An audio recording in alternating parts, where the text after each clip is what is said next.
નવરાત્રી ગઈ અને દિવાળી હવે આવવા આવી છે ભાઈ, એટલે મમ્મી કહે તમારે દાંડિયા મૂકો અને હવે સીધા ચડી જાઓ માળિયા ચડીને આજ તો માળિયા સાફ કરવાના હતા, એટલે હવારમાં મમ્મીએ જગાડીને માળિયા સાફ કરવા લગાવી દીધા. ફટાફટ આપણે ઘરનું કામ ચાલુ કરી દીધું છે.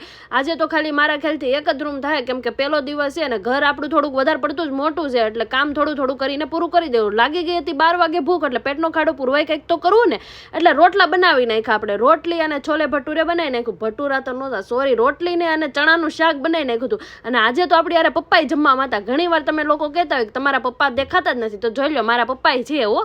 અને પછી તો જમીને 4-5 વાગે ઊંઘ કરીને ઉઠીને આવી ગયા હતા કાકાની આલુપૂરી ખાવા માટે, કેમ કે લાગી હતી અમને બહુ ભૂખ.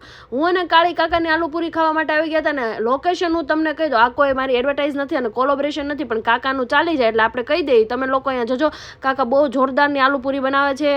આપણે ઘરનાળું છે એની એક્ઝેક્ટ સામે અહીંયા કાકાની આલુપૂરી મળે છે. અને ઘરનાળું કહ્યું તો અમરોલી વાળું ઘરનાળું છે ને, અને કાકાની આલુપૂરી એટલે નંબર આલુપૂરી, બહુ મસ્ત આલુપૂરી બનાવે છે. ને ત્યાંથી સીધી મારે કુર્તી લેવાની હતી, એટલે હું આવી ગઈ હતી કુર્તી લેવા માટે, કેમ કે ઘણા ટાઈમથી પંછી સારીઝમાં કુર્તીનું નવું કલેક્શન નહોતું આવ્યું, તો મારા વાલીડાઓ નવું કલેક્શન અહીં આવી ગયું છે. પંછીમાં જઈ આવજો અને કુર્તી લઈ આવજો. ને 6-7 વાગે આવી ગયા હતા ભાઈ અમે વડાપાવ ખાવા માટે. આજ તો હે ને મેં નખરું બહારનું જ ખાધું છે, એટલે હવે કાલે આખો દિવસ ભૂખ્યું રહીને ડાયટિંગ કરવી પડશે. પણ તમે કહેતા જજો તમને આલુપૂરી ભાવે કે વડાપાવ. બસ આજ માટે આટલું.